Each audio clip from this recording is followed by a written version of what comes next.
Michael Dermer here, and in this lesson, we're going to talk about, what are really the things that make investors invest. There's a lot of details around different businesses and products and services, but what really gets investors excited about an investment opportunity?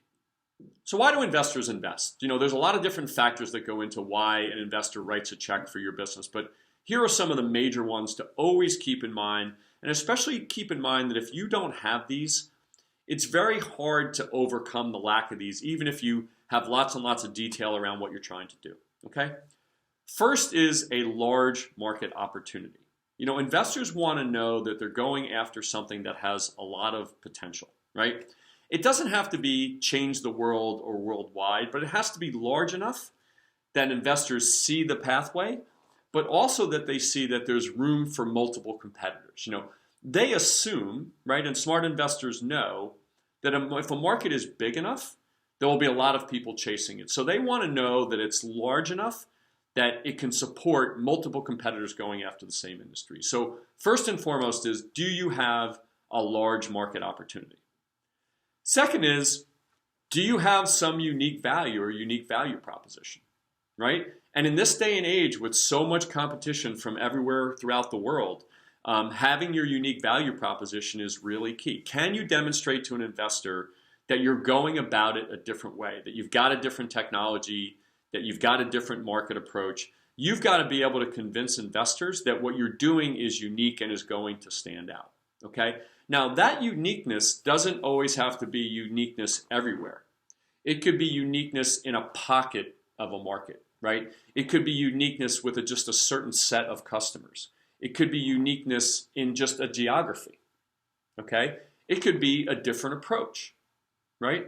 And so you have to really figure out and be able to communicate what that unique value proposition is. Here's a technique you might want to use. It's called the 7 whys.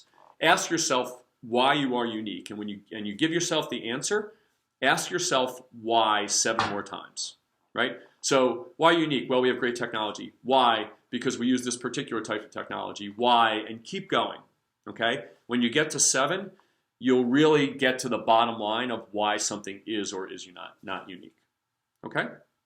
Next is, do you have an effective business model? It's one thing to create a product or service that has value. It's another to get individuals or businesses to pay for it. So do you have a business model, right, that is effective and that's going to generate revenue and profitability?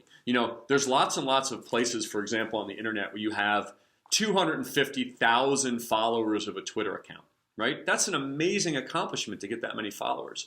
But what's the business model? How does that particular person or business actually generate revenue, okay? So you really have to have a business model that is compelling and that the market's going to accept to take advantage of this market opportunity with your unique value proposition. Next is leadership. A lot of times investors will say, we invest in teams, right? And great teams is what brings great visions to life. And so a lot of times investors will look for, do you have leadership with the right stuff? Do you have people that have been there or done that before? Or you have leaders that understand what their skills are, but also understand the complementary skills that are going to have to be brought to bear? Do you have leaders that really have connections within a particular marketplace? So leadership with the right stuff is an incredibly important thing for investors.